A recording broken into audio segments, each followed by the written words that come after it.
Developed for the PlayStation 3 by some of the key talent behind legendary console shooter GoldenEye, it's a given that Haze is going to offer competitive multiplayer action.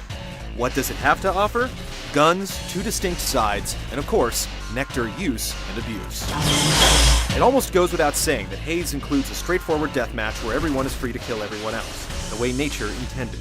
But truer to the game's design, and just like the single-player game, Haze's Team Deathmatch and Team Assault pit scrappy rebels against well-armed mantle troopers. It's a slightly uneven matchup, but each side has a few tricks up its sleeve.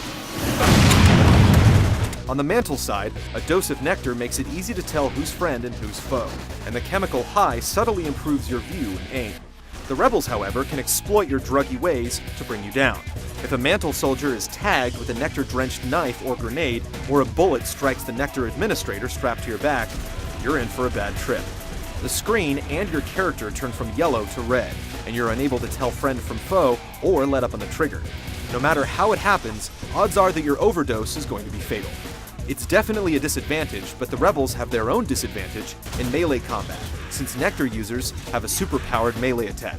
To avoid such a fate, rebels can play dead when under fire, rising up later to take revenge.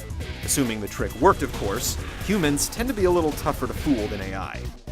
While both sides have their own weaponry, notably a flamethrower and Gatling gun on the rebel side, there's no reason for anyone to be jealous, since anyone can pick up any weapon. If you see someone who has what you want, you can easily pry it from their cold, dead hands. You can hold any 2 weapons at once, which keeps you from hoarding an entire arsenal, but still gives you an option. So far we've seen 3 stages. The land carrier level is interesting, in that you seem to be fighting on a moving surface as the massive mantle vehicle smashes its way through the jungle. There are a few ways to fall off the stage, towers, and an interior section, in addition to the large flat area of the deck. Next up is the Swamp, a stage that uses various environmental effects to limit your visibility, which means mantle troopers can definitely take advantage of their nectar vision to cut through the fog. Meanwhile, rebels can take advantage of their ability to play dead in the water or hide amongst tree roots. Sloping terrain helps give the map a more open feel. Last, we took a trip to Shantytown, where blind alleys and plenty of hidey holes can make it hard to sniff out the opposition, even with the max of 16 players all present on the map. Sniping could be an option, but multiple entrances and stairways mean an ambush could be right around the corner. So far, Haze's multiplayer seems to be focused on man-to-man combat in more or less focused areas, though there are vehicles present on at least one map.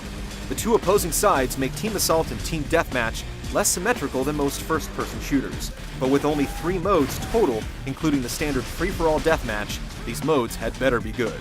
We'll find out for sure when the Haze clears later on in May.